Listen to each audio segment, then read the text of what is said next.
Fala pessoal, vamos falar rapidinho sobre indicação de testosterona para mulher. Eu vi que vocês estão notando que saiu um artigo da SBEM, Sociedade Brasileira de Endócrino e Metabolismo, falando sobre testosterona para mulher. Agora eu vou falar com você que treina e que queria ter um baita resultado na academia, só que a coisa não funcionou muito bem por aí. Por que não funcionou muito bem por aí? Porque na verdade você tem mais problema, mais efeito colateral do que o resultado que você gostaria.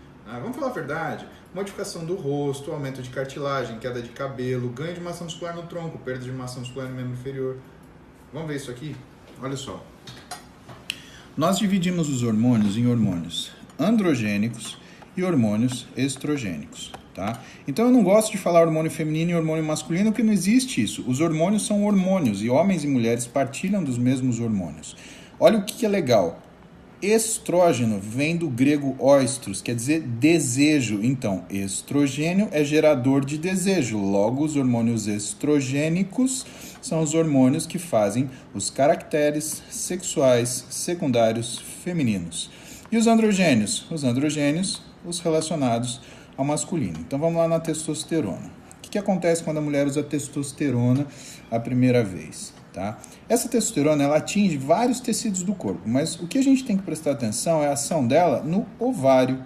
Por quê? Porque existe uma região do ovário que a gente chama teca, que é uma região que é especializada em produzir estradiol a partir de testosterona. Então a testosterona ela é transformada em estradiol na teca numa reação que a gente chama de aromatização.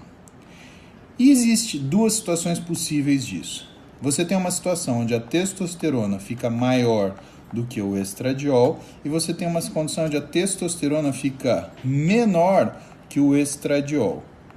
Isso muda alguma coisa? Isso muda bastante coisa. Então a gente tem que analisar o pool de estrogênios e o pool de androgênios que a mulher tem. O que não é uma coisa simples, porque não é só medir a testosterona e o estradiol da mulher.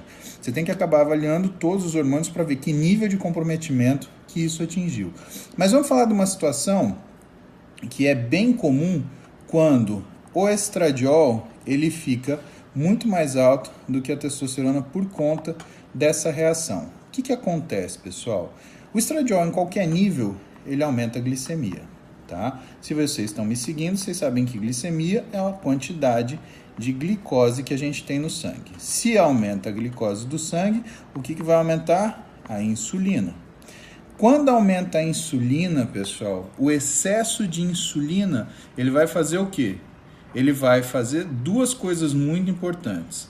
Primeira coisa, ele vai ativar a via das MECs e vai causar vasoconstrição. Ele vai fazer com que tenha uma queda na glicemia e vai fazer com que o seu corpo ele responda com o seu fígado, fazendo uma coisa chamada produção endógena de glicose, tá? Ou gliconeogênese.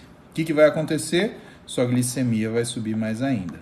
O que essas duas coisas aqui juntas são iguais?